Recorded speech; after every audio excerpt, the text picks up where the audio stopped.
conflit entre Voilà. Fally Gims et bana une interview au ndeko na biso moko asalaki maître Gims oyo maître Gims apesi ba éloge na ye epai ya Koffi Olomide alobi Asali mabe.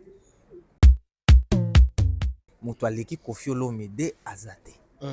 Et il y a certaines personnes bamoni neti a visé directement Fally parce que bato bayebi ke bon d'abord aleki Koffi na ba réalisation na makambo ebele ebele. Mais comment tu peux dire que Koffi Olomide aza aleki bon d'abord donc banda Afrique ezala Afrique ntakokai na Koffi azate aussi longtemps que Fally aza na makambo azo réaliser à danger. Bato bamoni yango ke neti Gims aza on dirait vrai envers Fally parce que il sait que Fally est plus grand mais atie Koffi liboso.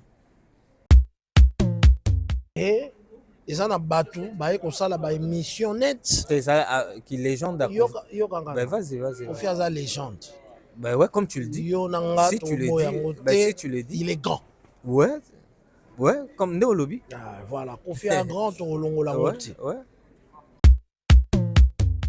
Conflit yo ezali na milieu ya communauté na biso. Vas-y. Il a Fally na Gims. Très bien. Moi, je le dirais en tant que Congolais, en tant qu'une personne qui a travaillé na éclosion et à génération Oyo, il y a Fally et consorts et tout, et voilà. Moi, je dirais que Fally a l'équipe Gims. Fally aleki Gims. Voilà. Moi, je dirais que Fally a l'équipe Gims. Nalingi na loba na obo. Koffi aleki bon Te d'abord. kolobanga makamba Koffi a l'équipe Barnaba. Eza na motema nanga, s'il te plaît. Mais tout bon yo le bagana ba des évangiles. Ngana yebi na nzembo des ba. évangiles c'est marquable. Mais yo, les rien à répondre à toi et toi discuter. Toujours discuter, tout à répondre. discuter na kata.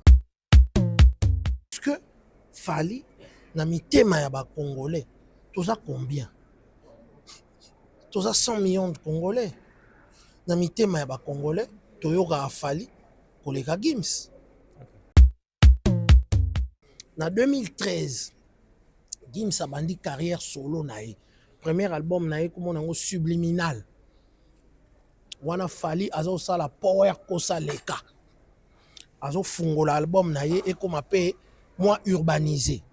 Gims a longwe. Na ba vocal oyo abandaki kosala ya koyemba na rap akoti siko na pop. Akoni siko koyemba. Okay. Donc Gims a bandi carrière en 2013. Wana déjà Fally a 7 ans de carrière solo. À mes yeux, Koffi Olomide est plus légendaire que Barnaba. Wana yo. À mes yeux, d'accord. Fally Ipupa est plus légendaire que Gims. Fally as a star. Yaba Daju, yaba Taïk, yaba Nino, yaba Naranyo surtout, Batalaï. Gims a bandi carrière 7 ans après Fally a banda carrière solo. Na place wana na banda otala muninga. Oyebi makambo ebele ya Pasteur Manzambe bozalaki na ye na Kinshasa ntango akendaki kotourner ba film je ne sais pas moi quoi alinga ba actrice na ye mibale abaye baza na ba vidéo na mutakala. Réponse nezana. Réponse eza lokuta. Soki ezali bimaya lokuta. Nako lakisa de A plus B que beaucoup de choses au Azoloba. Eza nango vraiment vrai teto eza na ligne te. Mais pourquoi tu défends toujours le mal? Commerçant ya ba scandale. Oui ba commerçant ya ba scandale. Banani. Bana moko boye ba ye na ba poto awa musala na bango ba scandale na bango ya batu. Bango ba benga bango ba matière ba mataka na kati ya nini. Omona pe boye ba journaliste mususu na ya mikolo. Basala vie kala. Soko lobi otala listing na bango ya mibali okolekisa ta même na Salomo akosa mais baza basi. Fan na yo awa so bamoni Ems bakosa selfie te. Oui ba osala. Osa selfie te. Bien sûr ba osala. Donc siko batu lokola ba star ya musique na biso. To tcha lokola batu ba Daju banani ba Fally ndenge bakanga ba photo na bana basi mwana mwasi amoni akangi photo et donc voilà.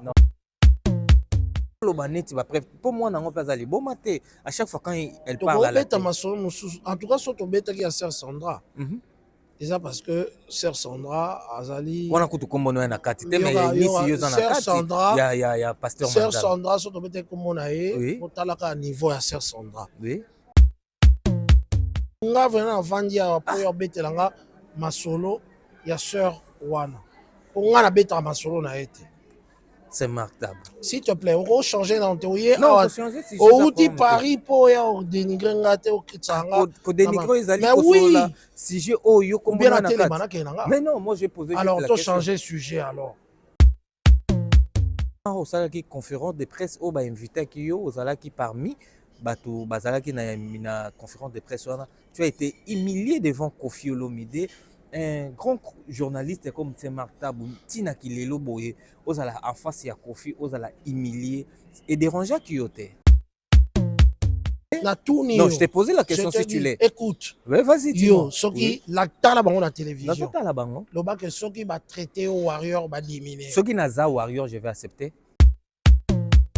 Tu veux que ngana yoka pasi na makambo oyo ngana yoka ina nga pasi. Ba yoka pasi tende ba diminuer. Yo moto montaki émission. Olobi? Yo moto montaki émission. Yo moto montaki yango. Nana diffuser yango yo. Yo moto diffuser yango mais oyeba ki teke makambo. Po kata makambo bele ezaki na kati. Bon, Ferrigo a robeta na accord arena enfin. Voilà. À cette date, comment tu vois évolution ya babie nae? Je ne sais pas. Ngai mikolo ba concert so ba che bani lebi makamba ba schéma na tika na landa lisusu te. Et pourtant ça qui osaka makasi na makamba ba schéma. C'est siko e koma to vanda to zela sold out. Ozo sekani. Sold out ezo sala makaka te. Est-ce que artiste wana oyo bato ba monelaka façon bato ba monelaka eza oyo yaza vraiment réellement sur terrain? Non, il y avait un problème. Tout ça dans le mois de décembre. Mois de décembre, montation m'a étiqueté.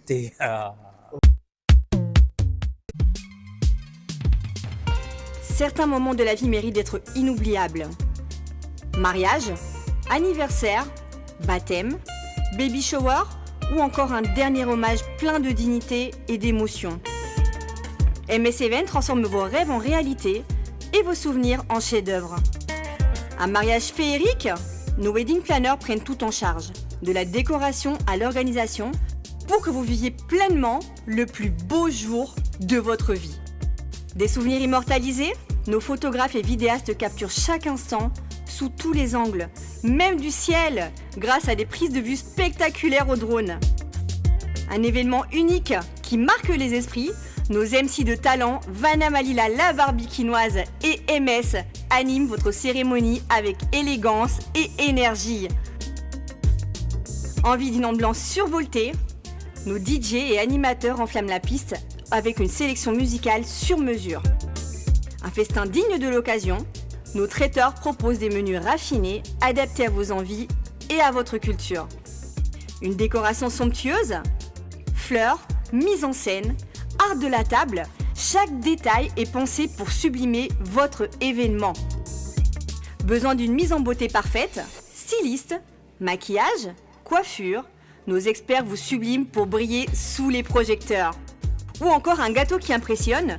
Nos pâtissiers réalisent des pièces montées et créations sur mesure pour éblouir vos invités. MS Event est à vos côtés pour organiser vos événements de A à Z. En France, en Belgique, en République démocratique du Congo. Votre événement?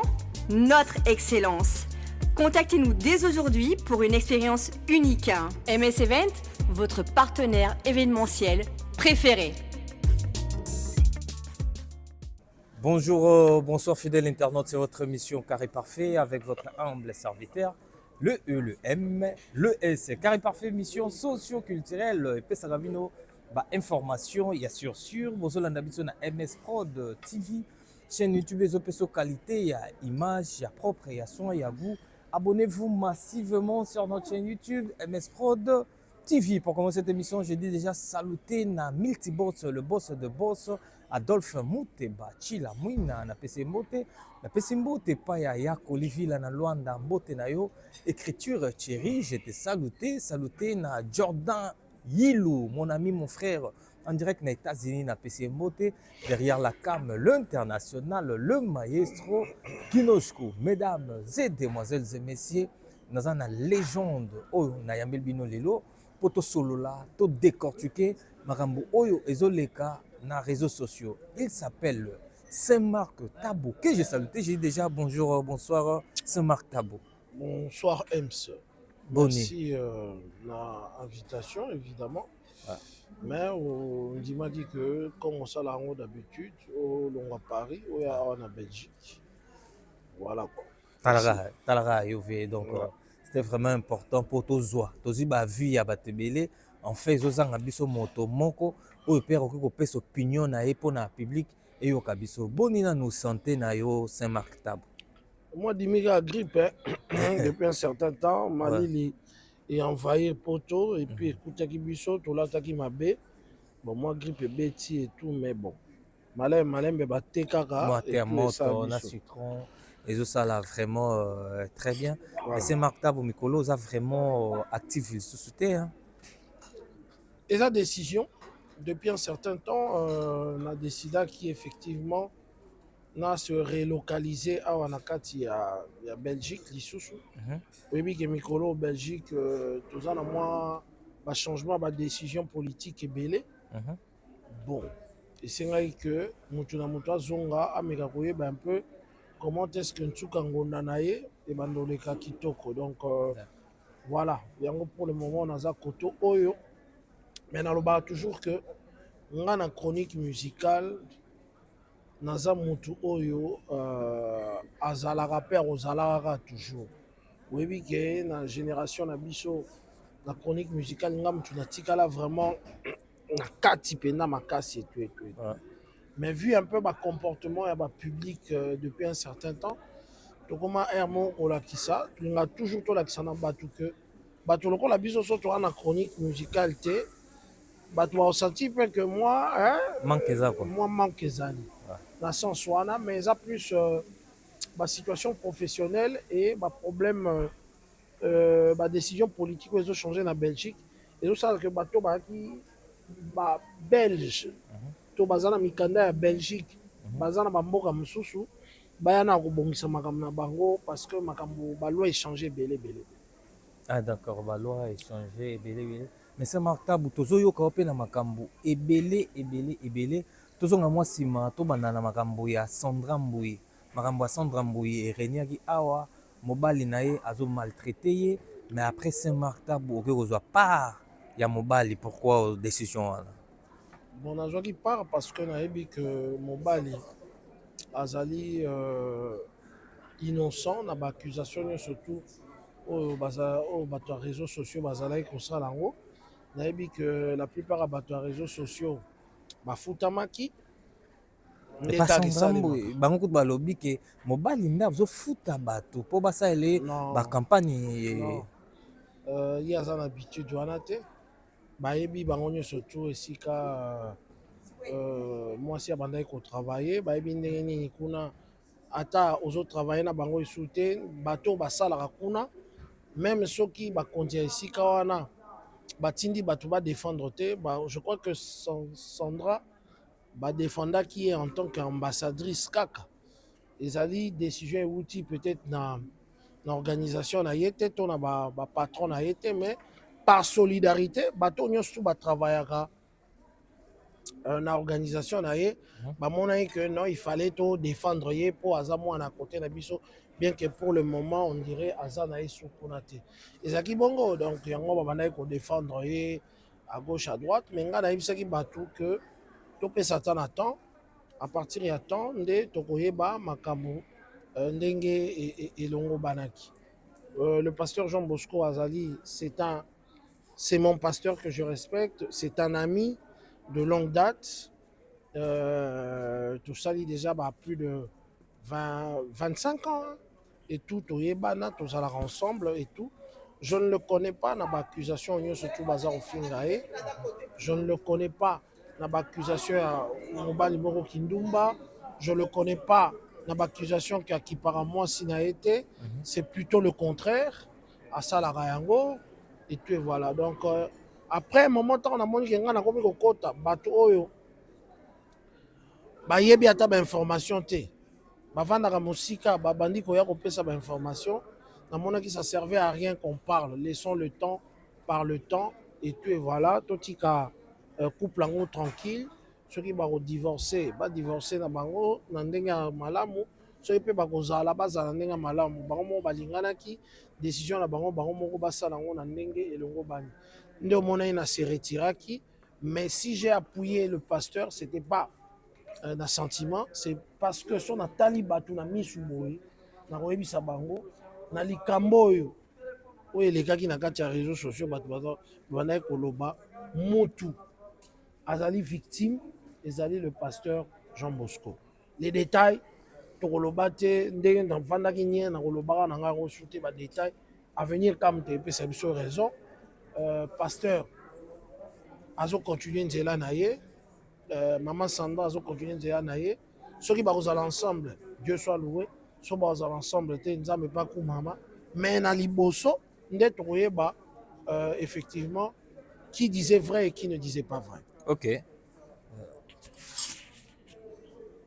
Saint-Marc Tabo, aux anabande kwa basi, aux amoboti, oyebi pasi oyo, ceux que moni, moi si, baso maltraité na libala ndenge nini esalaka. Pasteur Nabiso Jean Bosco, azana ba accusation tellement ébélé, oyo pe azui moi si atie na katanda ko comme nounou, o azo bimana ye. Pona ko luka ko détruire maman Nabiso Sandra. Oza ba preuve. Tant maman Sandra yemoko azoloba. Alobaki hein. Ba maram Yemoko alobaki. Mais il y a certaines histoires que elle-même elle a dit. Avant, mais oza bien ba preuve. sûr. Mais bien sûr c'est Marc.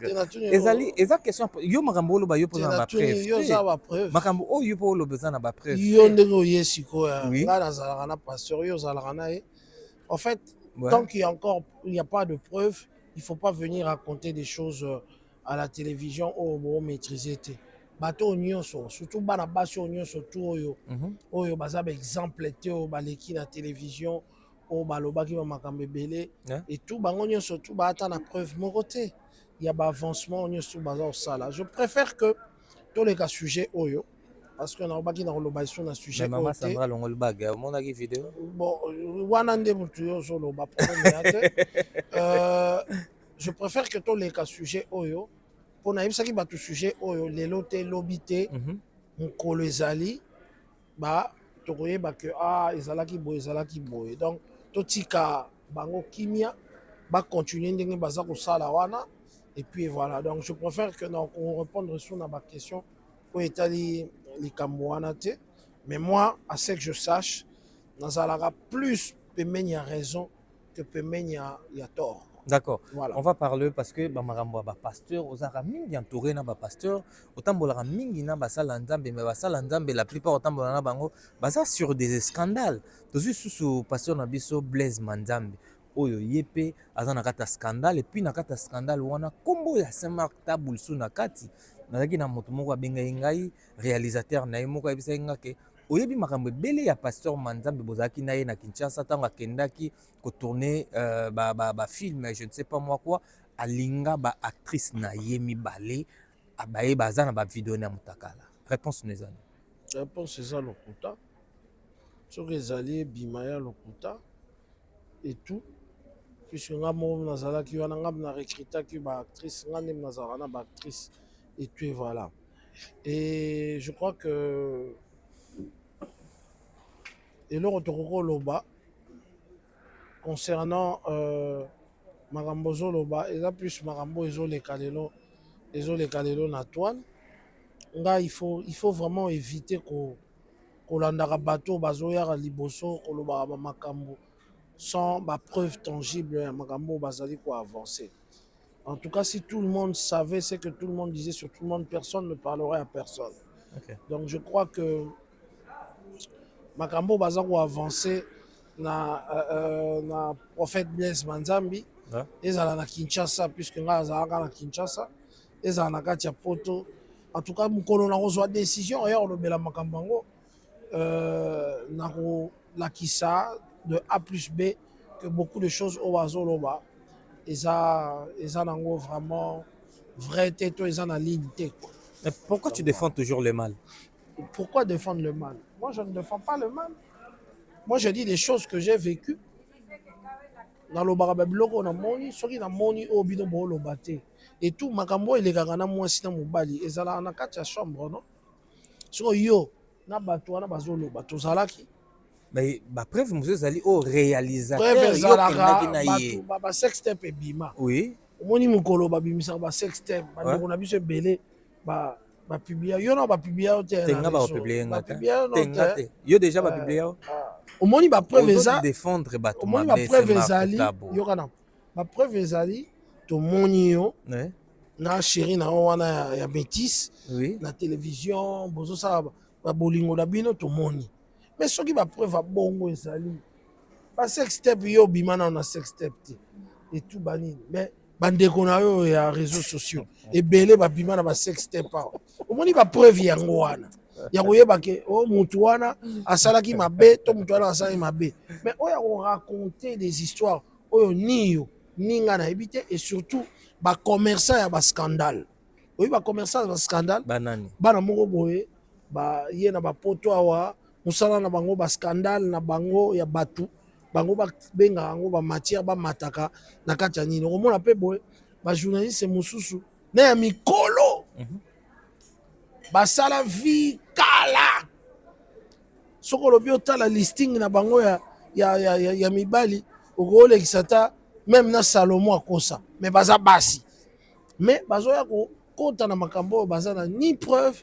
ni eloko nini mokolo bapreuve ekoya surtout makambo ya pasteur Jean Bosco nde tokoya comme bapreuve ya te tokoya te mosusu ezali ya Blaise Manzambe ya de preuve ya ini ya preuve nini yo bastar na yo awa bastar na yo awa bastar na disons bafan na yo awa so bamoni ems bakosala selfie te oui baosala basala selfie te bien sûr baosala donc sikoyo bato lokola bastar ya musique na biso totya lokola bato badaju banani bafali ndenge bakanga bafoto na bana basi mwana mwasi amoni akangi foto ya Congo donc voilà donc mokolo bapreuve ya tangible ekobima nde sikoyo toya koloba soki ebimi okosuka pe kasi parce que quand tu défends comme ça ozoloba neti bapreuve mpo mwana yango mpe aza liboma te à chaque fois quand elle parle à la tokobeta masolo mosusu en tout cas so tobetaki ya sœur Sandra eza parce que sœur Sandra azali wana kutu kombono ya na kati te mais nisi yo za na kati ya pasteur sœur Sandra so tobetaki kombo na ye otalaka niveau ya sœur Sandra oui s'il te plaît to continuer na sœur Sandra donc yo zo dénigrer no nisi ozomona au niveau na ye est-ce que mutu nga vraiment avandi awa po yo obetelanga masolo ya sœur wana po nga nabetaka masolo na ye te c'est marquable. S'il te plaît, on va changer dans ton yé. Non, on dit Paris pour y dénigrer ngate au Kitsanga. Pour dénigrer les alliés. Mais oui. Si j'ai oh yo comme bien la télé manaka. Mais non, moi j'ai posé. Alors, toi changer sujet alors. Ne me parle pas. Surtout le bac à Sœur Sandra parce que Azali, moi si oyo, biso to kenai ko bala et tout et voilà et voilà. La sœur Oyo Zoloba, en tout cas, je l'ai vu dans le studio Kakaboye. Na mona ye na studio et tout aye ko travailler alors so ya zo sala bazo raconter ba histoire na ye kuna oya ko melenga na ba histoire na ye te je n'ai vraiment pas envie ya ko kota makambo wana voilà je la connais pas je l'ai vu venir tourner na studio na biso en tout cas je la connais pas ça va d'accord le roi oyebi ete eza problème te on va évoluer. On va parler maintenant de la musique Saint-Marc Tabo. Voilà. Bilan na yo, il y a 2025. Et toi que Saint-Marc Tabo, pour la musique congolaise na biso, positif ou négatif? Bon, bilan est positif na ba oyo bazo koka, ou ça là moi quelque chose. Oui. Je parlerai ici tout le monde qui Fali Azala toujours actif. Oui. Tout le monde qui salut Weranson en tout cas à la Sekibiso que Aza toujours actif. Oui. Tout le monde qui moi mouké mais tout le monde qui que le quadre Koraman, Karedas, des fois des babor, mon pas, mon konzi. Azalaki actif, à l'accès de quoi il était capable, et tout, et voilà. Tout le monde a qui. En 2025, héritier Watanabe, ouais, quoi. ouais. Héritier Watanabe, et tout, Azalaki paye actif. Bon, na belé, fait belé, répé à voilà. 2025. Voilà. Donc, Voilà, t'es fait répé à comment faire au rotan. Nalobi, s'il te plaît, tout ça émission bien. Tout ça bien, c'est S'il mal. te plaît, tout ça émission bien ou bien, on préfère dans ngarazo, ça là, on a yo tangi, le rôle tangi combo et artiste na biso, et ça m'a bête que na nzima makambo lobby, mais qu'on met mango na polémique. Non, même la polémique. Alors, s'il te plaît, ok. s'il te plaît, au hier, pour toute cette émission polémique, D'accord. bangonyo surtout, na au cité, basali, moussala kitoko, coup de chapeau. D'accord, c'est Martabo. Que penses-tu? Aussi courage quand même, il y a autant à combo, il y a Kofi, autant il y a combo nebelé, mais pourtant, au salaire qui conférence de presse, au invité qui yo, au salaire qui parmi, bateau, bazala qui na conférence de presse, tu as été humilié devant Kofi Olomide, un grand journaliste comme c'est Martabo, Tina Kilelo Boye, aux en face il y a Kofi, aux humilié et dérangé qui yote. Et ça, d'abord, aux dans le faux. Oh, na faux. Je suis dans le faux. Tu es dans le faux. Parce que tant qu'on va basala, au monde yango kezaki moi mini conférence. Il y avait 4 personnes là dedans. Mais la personne qui a été vraiment humiliée, la personne qui a été, ce n'est pas tout le monde qui a été humilié. Mais Oyo, non. Ce n'est pas tout le monde qui a été humilié. Kofi Olomide a dit tout simplement le fils de mon idole. Il t'a banalisé. Le fils de mon idole. Il t'a réduit. Le fils de mon idole. Par rapport à ma question de solo, il t'a traité des warriors de mon te belé. Donc ce va traiter aux warriors va diminuer. Mais bien sûr. Tu l'es? Je dis. Tu l'es? Non, je t'ai posé la question si tu l'es. Écoute. Ouais, vas-y, dis-moi. Ce qui la tala bango la télévision. La bango. Le bac ce qui va traiter aux warriors va diminuer. Ce qui n'a pas warrior, je vais accepter. Ce qui n'a warrior ça diminue. Donc ce qu'on a warrior te va diminuer. Donc yo warrior aujourd'hui ça warrior que aujourd'hui ça va warrior que ce qui m'ont traité au warrior a diminué. Na sens oyo oyambi na qualité ya musicien. Ye azo solano na qualité ya journaliste. Voilà. Et de te traiter directement au warrior pour yamonaka Fali neti nemi na ye, c'est-à-dire qu'il avait Fali en face de vous. Mais il n'y a pas de problème. Quand tu traites quelqu'un, tu penses que cette personne apprécie l'artiste Fali, pour moi, ce n'est pas m'humilier. Est-ce que Yambaki na qualité? Non. Est-ce que yo Yambaki na qualité? Nalobi, papa. Oui. Il y a discussion. Tout solo là. Yo. Oui.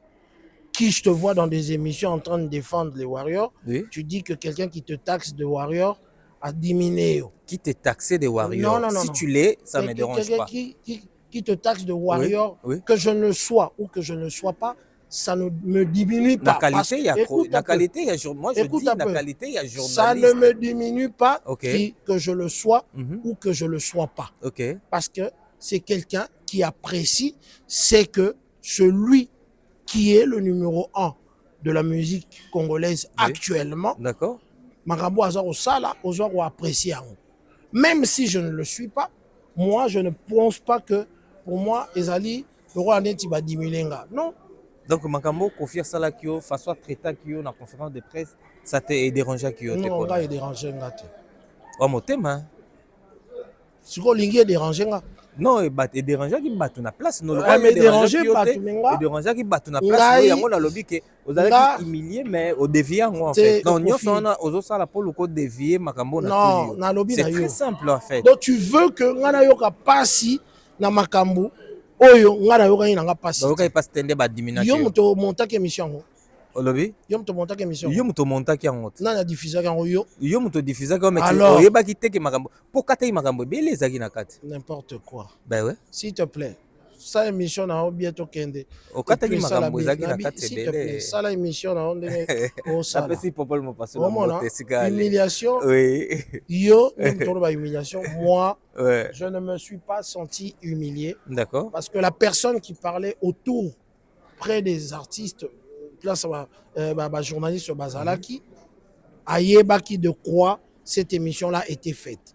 Et à koyeba de quoi cette émission là était faite, ce qui y est à se comporter qui n'a se comporter qui ça ne regarde que lui. Est-ce que aussi au monanga na yé na salle émission na yana lo baba Kofi asalaki biso boye, Kofi asala na sala yango te. Comportement n'est Ce n'est dérangeant pas, bino te? mais nga est dérangeant te. Nga est dérangeant te parce qu'on connaît l'homme. Ce n'est pas aujourd'hui. Bino boza bato boye lelo. Vous ne connaissez peut-être pas. On ne connaît pas l'homme de Yebi. C'est pas la première fois que ça intervient dans Kofi to Yebi, dans comportement naïf. Ce qui s'était passé, si c'était la TF1, ton a M6. Si c'était la TF1, ton a M6. Je ne crois pas que Likambo Oyo et les gars qui sur les qui na TF1 na M6, je ne crois pas que ce ne sont pas les journalistes qui allaient être mal vus, c'était l'artiste avec ses propos. Quelqu'un qui vient sur le plateau, il tient des propos comme ça, désobligeants par rapport Yaye face à un journaliste. Yo moningo ya ngana ya émission na banulela. Non. Ngana tikala iko attaquer été, tikala ko ba bina été, sachant que c'est un artiste et puis en plus c'est un grand frère, oui, qu'on connaît bien, qu'on n'a pas seulement une relation, il y a journaliste nanine, mais on a une relation mon sousou, n'engazana ngona na Adi, n'engazana Laura, n'engazana nga, n'engazana ngona Popol. Bon, tant que tu m'as pas vu venir, parce que moi je me suis dit bon ben écoute, je suis habitué du métier, je sais makamo nenge le kaka, to yebi pe place et soukaka. Donc moi personnellement, si tu penses que ça m'a dérangé, ça m'a pas dérangé parce que je l'ai monté cette émission et j'ai diffusé cette émission. Personnellement, ça m'a pas dérangé. C'est au public de voir effectivement qu'est-ce qui s'est passé. Si le public va repérer sa photo, va repérer sa photo, va repérer sa biso, ceux qui peuvent repérer ça, va repérer sa biso. Mais émission on a ba TF1, mon toi kozwa tort, mon bimba et ozala artiste. Ouais. Mais ba journaliste te, puisque ton côté na jeune a été. Moutaye a bandi ko attaquer bino bo attaquer na bino te. Beaucoup de na jeune a été. Après l'émission, toi attaquer na biso payé été. Ton côté na jeune a été. Donc voilà. Mais pourquoi cet artiste souvent attaque ou bien à ridiculiser les journalistes? Joyeux ça l'émission après Sima Oya Oyebisanga. Le on a joyeux fait un effort. Non, c'est pas question de faire l'effort, c'est question de volonté dont je suis pas besoin. Les jours que j'aurai besoin peut-être. Joyeux. Poser ma question. Ouais. Sima ne Oya Opesanga réponse. Ça c'est Kofi. Ton message na ebongo, c'est pas parce que tu dis qu'à ça la mabé wa koki osala. D'accord. Ton message na ebongo, mais sois sûr que moi ça m'a fait ni chaud ni froid, je connais la personne, ce méthode na ndenge a évolué. D'accord. C'est Martabo 2026 donc tozaka na 2025 impressionné par rapport na il y a anniversaire il y a quartier latin. Et là nini et pataki cette fois-ci na anniversaire o. Anniversaire. Il y a quartier latin. Il y a quartier latin. Oh, les gars, en France. Ouais. Bon, on a mon qui en tout cas, la présence de Savané de Picho, que je salue. Et ça l'a moi bien parce que ça fait un beau bout de temps, tout le monde a Savané de Pichoté. Et ça l'a bien. Et puis voilà. Mais il y a une malamon sortie médiatique à Makassi, Savané de Picho. Ouais. Bon, il fallait battre un spectacle. De toute façon, le seul moyen à côté que Zagi Bongo. On a évité, nous jouons à Savané tout là.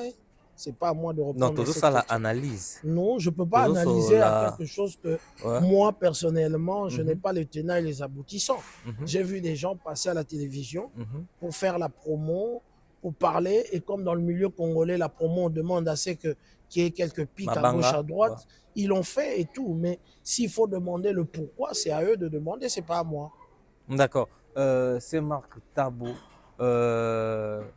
Ferrego là, ING, accord arène enfin. Mais c'est Marc Tabo, toi qui n'a pas.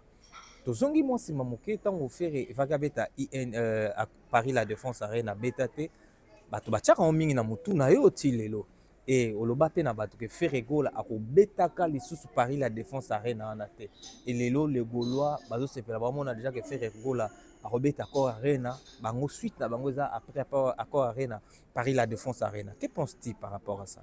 Je n'ai rien à penser. J'ai dit ce que j'avais dit et je sais que j'ai dit Ezalaki par rapport à concert Ezala annulé, Ezalaki annulé, n'a pas raison on appelle ça. Maintenant je n'ai rien à ajouter. bato bamona ngo mabe pourquoi Yo bamona ko mabe pourquoi na bato yo yo nde solo. moi je t'ai posé la question Yo yo siko. nde il faut répondre na Yo bamona ko mabe yo nde te. silisa na question ngam na pozo mo Natuni yo bamona ko bamona mabe ngo mabe quoi. pour na nini c'est martable Moi yo bato place au affaire vandi awa. Yo rose à la sujet ya attaque place au.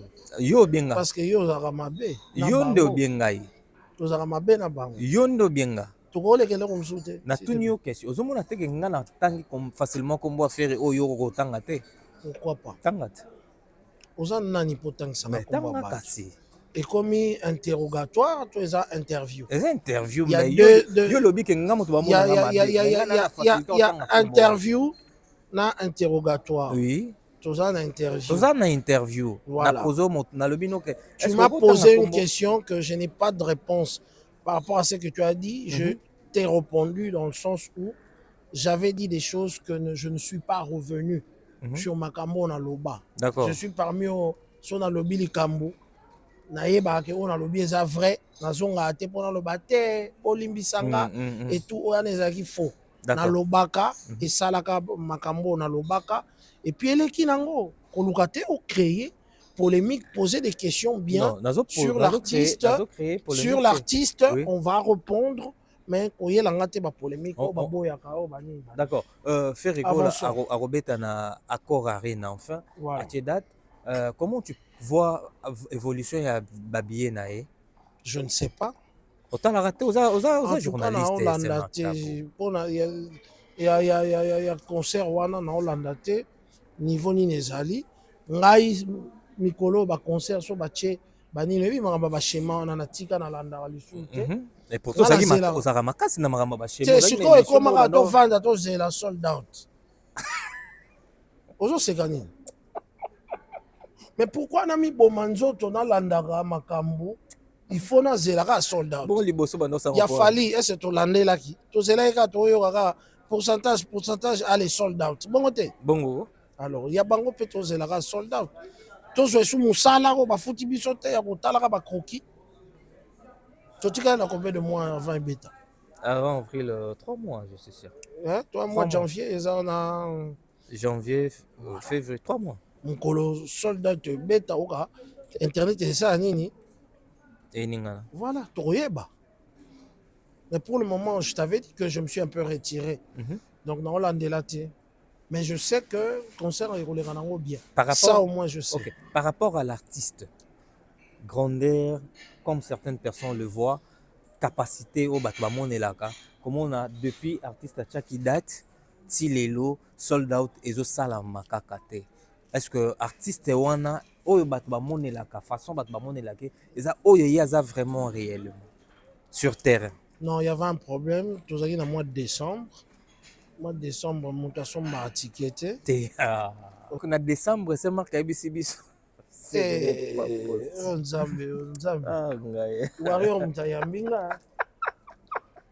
Donc, bref, dans le mois de décembre, difficulté.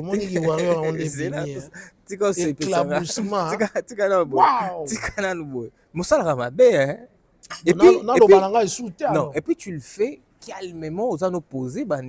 Siko baluki nini molimo wana ni ebime wana ya ba journaliste obosani quoi journaliste. Donc na décembre oyebisi biso ba billet te kama vraiment. En tout cas na décembre je savais na sala ki émission moko na collègue na yo na yebisaka e tant ba billet ba lancer na yebisaki toza na difficulté ya ba vente ba billet et ça la pour le mois de décembre parce que il faut le dire que minimum attends je t'explique. Vas-y. Minimum pour qu'il y ait concert, sur la parité, pour qu'il y ait concert, minimum, il faut dépenser à $500. Ouais. 500 €. Ouais. Soit transport, par exemple, en Belgique, soit qu'il y a un covoiturage, un tam-tam voyage, il faut foutre à 50, aller 50 retour. Ouais. Soit hôtel, pembe nyuana, il faut foutre dans les 120 cents pour billet, ni mataka. Soit somba billet. Billet, il y a concert. Tout chacun à 100 €, au combien de 300 €. Sur au sommet, moi, et lamba, et la mano, aux alarangos, mais au sommet, ta chemise, la carte, tout, moi, aux 500 €. Alors, tu vois que dans le mois de décembre, yo yebi ndeni tosalaka na kati ya poto Soko ezaki ka billet na mois de tika décembre. na Makambo wana mosusu tikani na eza 600 Vas-y. tikani na 600 tu comprends Ouais. so ekomi badepense wana motu ntango alingaka koengage badepense osomba billet mbala moko azoengage place nini na olala vous comprendre Très bien. donc c'est eza badepense eza badepense je crois que bato baprivilégiera plus bafamille que makambo tu omoni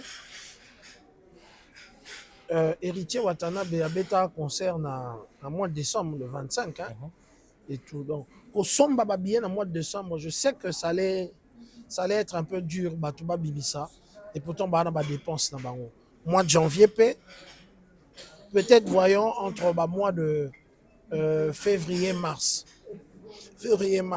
et tout et voilà au moins ba billet à ba concert wana nyon surtout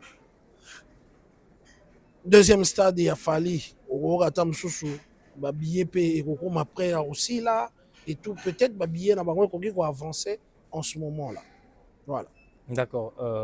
C'est Marc Tabou Fally Ipupa double stade de France impressionnant.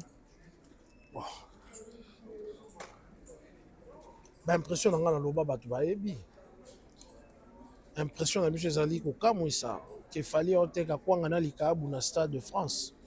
Il prend une musique qui est la musique rumba. Bien sûr que en 2013 na Power Kosa Leka amekai ko kotsa ngomwa ko urbaniser ngomwa muke pona nenga bakoto yo mais akomemango na stade de France eza exploit mon côté mais mibale on aurait dû comprendre chose à moko omoni ke Barnaba alekaki ye tanga betaki mais siko ya obetango deux donc akoma le premier africain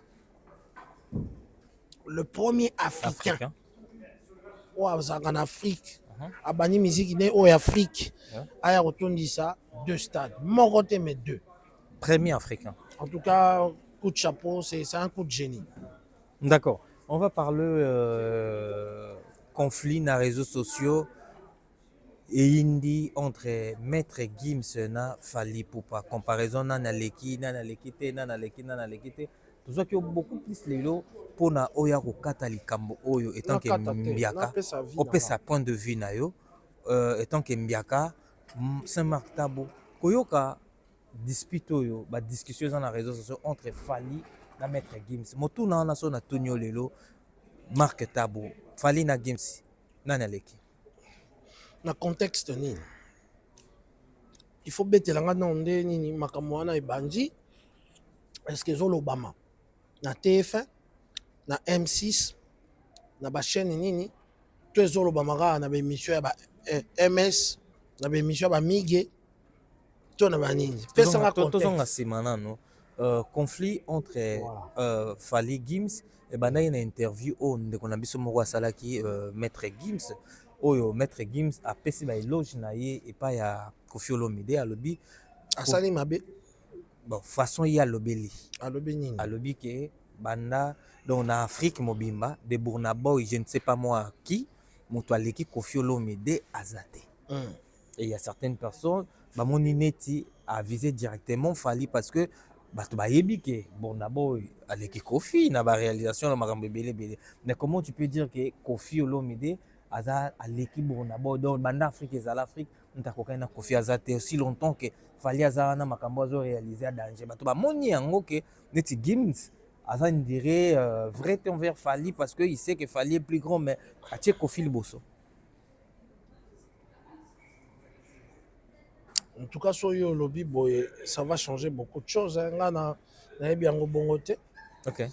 Nga na yebi que ndeko na biso miki asalaki interview. Bakomisi Koffi, ce qui est vrai. Koffi aza légende. Oui. Yo temto yo boyango. Koffi aza légende. Et ils en a battu, baye kosala ba émission net. C'est ça qui légende d'accord. Yo kanga. Ben vas-y. Koffi aza légende. Ben ouais, comme tu le dis. Si tu le dis, il est grand. Ouais, comme Néolobi. Ah, voilà, Koffi est grand, ouais. Mais si il y a encore que va comparer Fally na Gims et tout, et comme sûrement na ba émissionnette et tout. so bi ndenge expliqué wana nga na oyebi so na okatumba mo Kofi il est grand. Alors tango ya par rapport à qui? Parce que tango par rapport à bato batilaki c'est liboso. batiaki C'est ça. Batilaki Bournabo liboso na yo. obi Batilaki Bournaboy ya Gims alobi à l'équipe Bournaboy. Mais na kilelo Kofi fait la musique, Bournaboy passe à la musique. Est-ce que oyebi ke bobongisa ba émission na bino parce que nga na yo répondre vas-y. na conflit oyo ezali na milieu ya communauté na biso. Vas-y. Il a fallu na Gims. Très bien. Moi, je le dirais en tant que Congolais, en tant qu'une personne qui a travaillé na éclosion et à génération Oyo. Il y a Fali et consorts et tout, et voilà. Moi, je dirais que Fali a l'équipe Gims. Fali a l'équipe Gims. Voilà. Moi, je dirais que Fali a l'équipe Gims. Et puis, na roye bizarre que Kofi a l'équipe Barnaba. Ah, voilà. On a ce qu'on a choqué. Voilà. Mais choqué, vas-y. Na choqué hotel. Oboyo le bonga likoli kolo bofoko ta biso na kati. Na choqué hotel. Mais quand ta biso na kati. Na choqué hotel. Sikoyo. Vas-y. Na lingi na lobana obo. Kofi à l'équipe Bournaboy. Te ko lobanga makamba Kofi à l'équipe Barnaboy. Eza na motema nanga, s'il te plaît. Mais tout Oboyo le bonga na bateza évangile. Nga na yebi na nzembo. Les évangiles c'est marquable. Mais yo rien à répondre à toi et toi discuter. Toujours discuter, tu répondre. À discuter na kata. Tu oso répondre. Alors na lobi na oboy. OK. Kokotsa Barnaboy na makambo te, eza makamba Fali na Gims. Vas-y kasi. Parce que nga so tuni nga Barnaboy na Kofi nga na opona Kofi. Pona yebi ata denzembo Barnaboy te. OK. Conflit na biso ezali na communauté. Eza ya M6 te, ya TF1 te, ya chaîne ba Nigérian te. Eza ya ba mingenye mana ba M's na ba nani tout. Eza difficile oya oloba nanga que na milieu wana Fali Gims aleki. Pourquoi? Parce que Fali na mitema ya ba Congolais. Toza combien?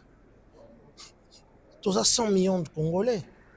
Na mitema ya ba Congolais, toyoka Fali koleka Gims. Vous comprenez? Très bien.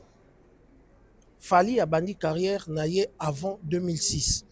Na carrière netanga bandi ko sa ba vocal naie ade na succès. Azade yana mitema na biso. Yango ne loko na ibisa bino ba certification na bino tende mutefani saka musicien na kati ya mutema.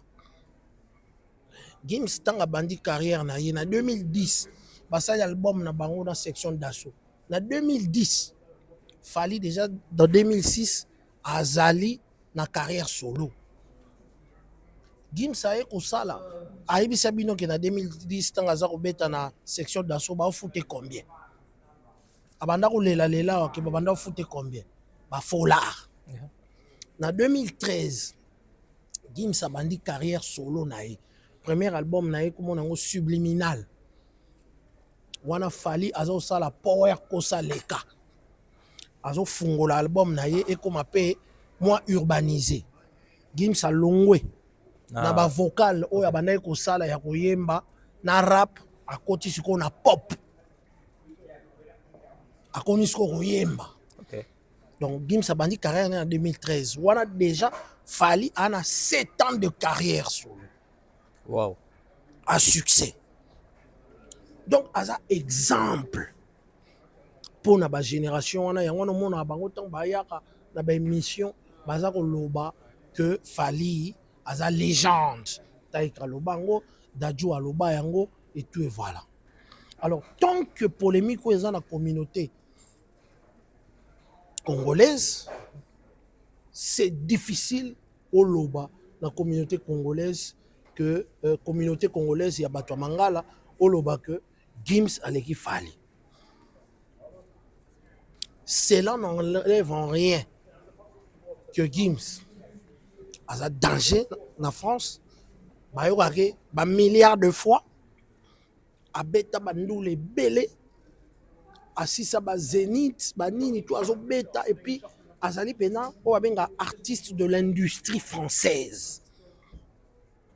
So Fali azali artiste. Il y a abani dans l'industrie na biso ya Afrique. Ça veut dire que David Monceau, producteur, mais producteur peut y avoir Netika Kake, Simba Moualar, Moroboye et tout producteur. na ba difficulté wana politique moko eza te musique na biso ewumelaka ba 6 minutes baradio ekotisa yango difficilement na bafrance etu donc bazalaki na bameme moyen te mais malgré bameme moyen te Fally Ipupa amemi ndula yango na Paris omoni baleki na biso babetaka na France soko oza peut-être Barnaba oyo okoganga mais soko obetaka musique na France biso toza na bato na France ça veut dire que baconcert ekoki kobetama tozosala mpe baplein na kati ya France wana ocomprendre donc na mitema ya bacongolais soki polémique wana eza na kote ya Congo soki ekomi ba M6 TF1 babanda obetelo badisque d'or babanda obetelo badisque de diamant mais cela ne changera pas que Congolais écoutent plus de Fally que de Gims nayebi te so na kosi on comprend Très bien. Congolais ayokaka plus de Fally que de Gims. Okay. Donc ce qui polémique wana ezaka na communauté congolaise Fally aleki Gims. Mukolo ekota na ba M6 na ba TF1 nde toya kobeta lisusu masolo mosusu. Mais boye bango que ba Dadju, ba Taiki, ba Nino Fally aza yaya na bango. Okay. Aza star o bango batalaki na TV. Nalobi na yo que Gims abandi carrière na ye na 2000 en solo 2013. Okay. Subliminal. Je crois qu'après ça abandi ba Olympia na ye pendant que Fally abeta déjà ba Olympia na ye. Liboso na 2006 Gims azalaki na groupe patron na bango ezalaki Dawala. So concert esili afuta bango ndenge Fally aofuta ba ça va maman ndenge Fally azofuta ba banani to sa mission aofuta ba chef d'orchestre na biso nani à télé. ba télé. OK. Vous comprenez? Ouais. Ici on parle pas de l'argent, on ne parle pas de compte de banque, on ne parle pas de certification. Na mitema ya ba congolais, na mitema ya communauté francophone africaine, na mitema ya diaspora et tout et voilà, Fally ayoka mara mingi. Yango wana toloba, mais cela n'enlève en rien la capacité et la force de Gims qui est très fort. Na pesi bato exemple moko bazo ndima te na tuni bango question. Chancel Mbemba soki apesi Léopard Coupe du Monde. Na Semi Mayulo, obi Semi Mayulo, joueur ya Paris Saint-Germain à Congolais. Oui. Soka beti na France. Équipe nationale. Équipe nationale apesi Coupe na France. Nini oza na valeur? Oh, il y a Léopard. Oh, à Léopard. Bien sûr. Asa d'origine congolaise mais abeti na France. Tout comme Gims asala la musique, oyo babengi musique française, asala la pop et tout et voilà.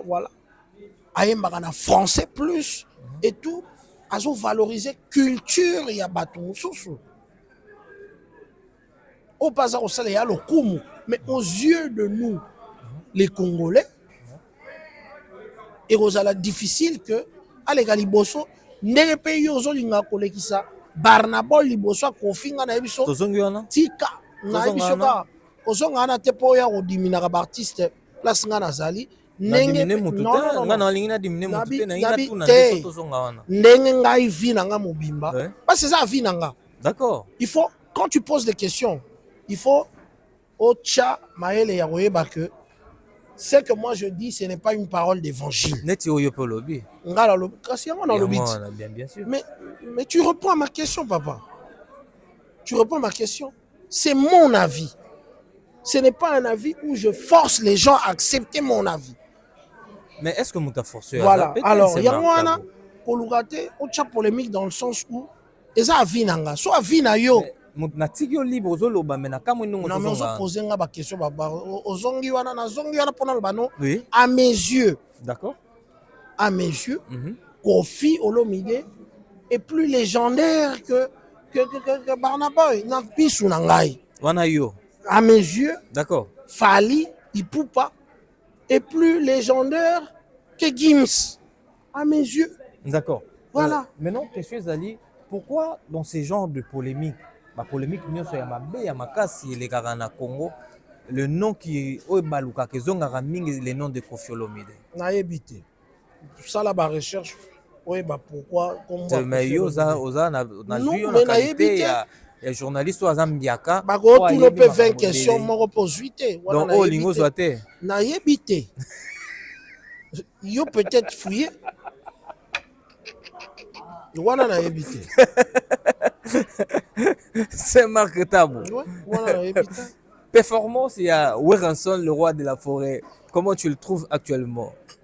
Bon, mais nous espérons effectivement que featuring Sala na bano ya Génération Berceau et beau. même d'un autre palier Ok. pour que Akende Liboso, quoi, tu vois un peu.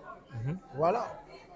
Neti Motulwa NASA Chili sur MC Bango Weranson.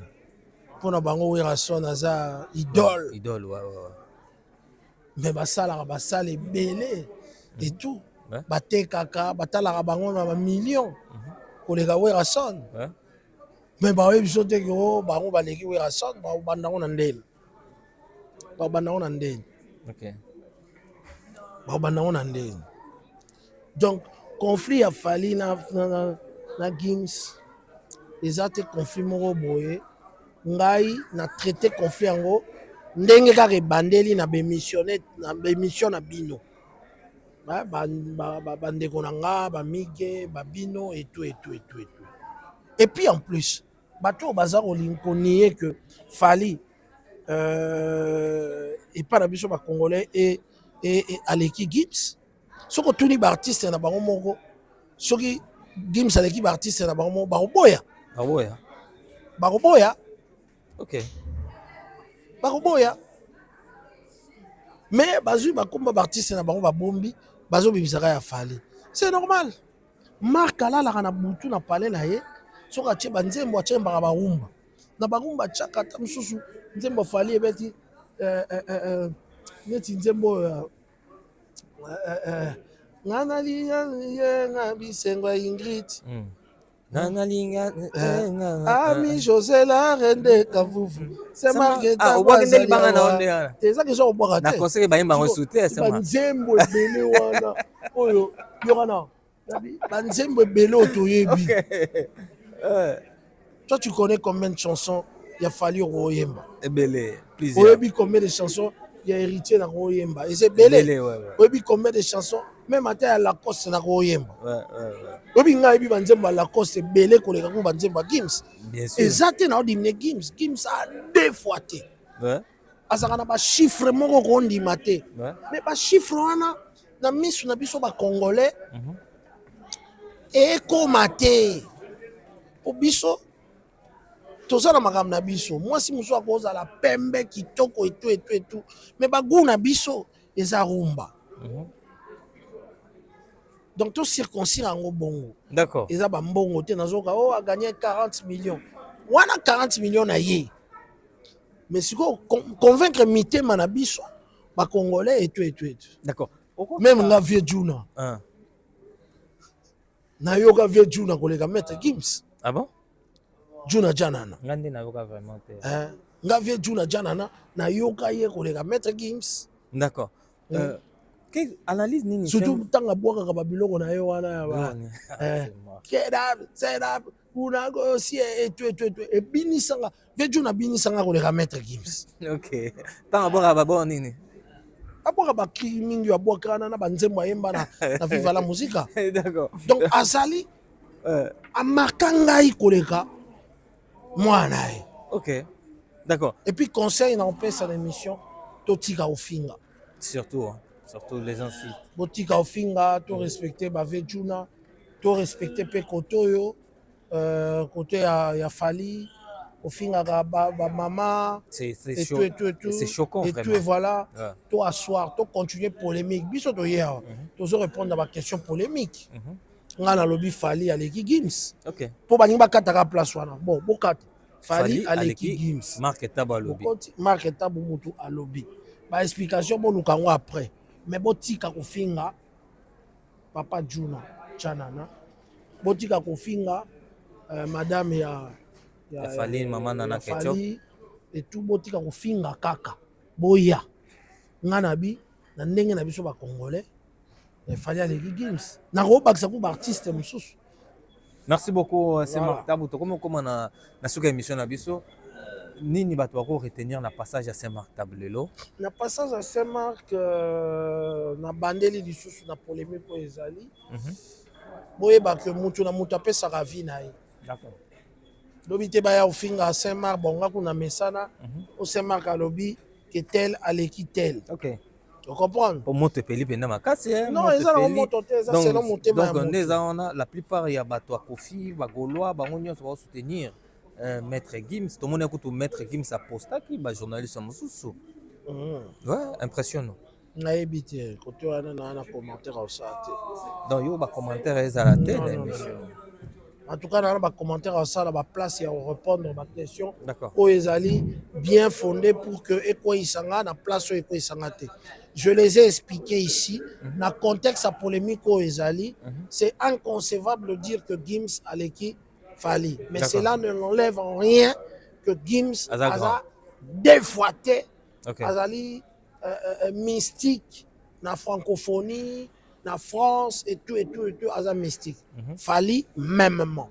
Mais Fally, Aza côté culture na biso, na terrain moko oyo eza a été. Mais bon, que France, Paris, en même temps, ils allaient capitale. Il y a musique africaine et il y a rumba. Donc, Kuna Pena, en 2011, avant musique, il y a musique et Kangama.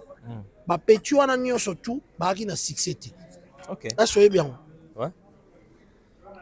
En 2010, na souka, en avant que bah combattre bah Kanga musique, na biso, bah Pétua n'a tout, bah Zala qui n'a succès. Bazui makolo Tango biso tokei. Voilà. Tango rumbe bimi na Paris. Nde bango ba remplacer. Avant wana bango babanda koteka ba disque na bango na bagar ya Saint-Denis. OK. Bagar à Saint-Denis. Ouais. Tango musique na biso elongwe. Tango musique na biso elongwe. Nde bebele ba na succès. Très bien. Youssoufa ndeko nanga abeta enlever des rideaux ya Zénith Awera non. Na moment wana public congolais ba ebaki était. Musique na biso na force. Omoni bano nyonso ya rap. Soki ba bisi bango ke batikela bango succès na bango. Na balar na bango mais ba bongolisa bango ka musique ba ko moyemba rumba. Ba préférer ba yemba rumba. Balela rumba koleka musique o bango basala. La preuve no mona ande ba ya bandule ba osepela ba ko mokotsa ba guitare na bandule na bango bango pe balingi ko beta po ba kola nango. Très bien. Fally Aza star. Yaba Daju, yaba Taïk, yaba Nino, yaba na nyonso tout batalaye. Gims abandi carrière 7 ans après Fally abanda carrière solo. Na place wana na abanda otala muninga. Gims, c'est sûr. Comprendre? Ouais. Kolanda te o ba compte en banque, ba milliards.